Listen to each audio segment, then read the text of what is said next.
Italy की प्रधानमंत्री Giorgia Meloni और उनके 2 मंत्रियों के खिलाफ इंटरनेशनल कोर्ट में मुकदमा दर्ज कराया गया है। मेलोनी ने खुद इसकी जानकारी दी है। मेलोनी का कहना है कि उस पर गाजा नरसंहार का आरोप लगा है। दर्ज मुकदमे में कहा गया कि इटली ने इजरायल के लिए हथियार मुहैया कराए, जिससे हजारों लोगों की गाजा में मौत हुई।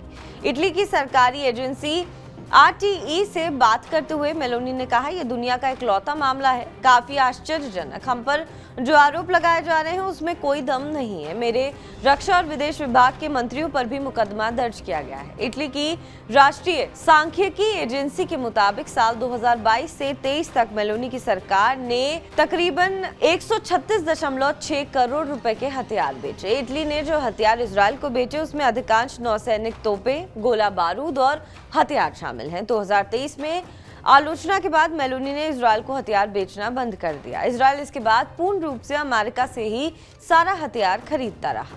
गाजा पर मेलोनी का स्टैंड हमेशा सुर्खियों में रहा। उन पर ढुलमुल नीति अपनाने का आरोप लगता रहा। मेलोनी ने अब तक 2 स्टेट के तहत फिलिस्तीन को अलग देश के रूप में मान्यता नहीं दी है, जबकि यूरोप से रूस, ब्रिटेन और फ्रांस जैसे देशों ने फिलिस्तीन को अलग मान्यता दे दी है। अब आपको बताते हैं कि मुकदमे से कैसे परेशान हो रही है मेलोनी। पहला, इटली लोकतांत्रिक देश है। यहाँ पर लेफ्ट पार्टियों का सियासी दबदबा रहा है, जो फिलिस्तीन के मुद्दे पर काफी मुखर है।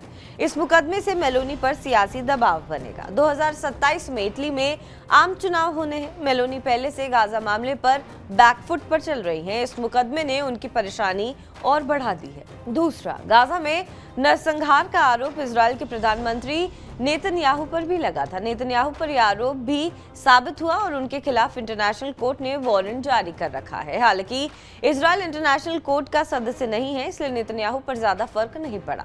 मेलोनी के खिलाफ ऐसा फैसला होता है तो उनकी गिरफ्तारी तक हो सकती है। इंटरनेशनल कोर्ट में केस होने से क्या होगा, चलिए इस पर भी बात करते हैं।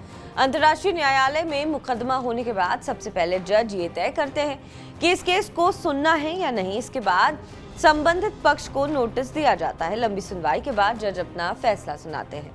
इंटरनेशनल कोर्ट के जज फैसला तो सुनाते हैं, लेकिन उसे लागू नहीं कर पाते। हालांकि जो देश कोर्ट को मानता है या उसका सदस्य है, वो उस फैसले को लागू कराने का भरसक प्रयास करता है। बहरहाल इस खबर पर आपका क्या कुछ कहना है, हमें कमेंट करके जरूर बताएं। बाकी देश और विदेश की तमाम बड़ी खबरों के लिए आप देखते रहें TV9 डिजिटल।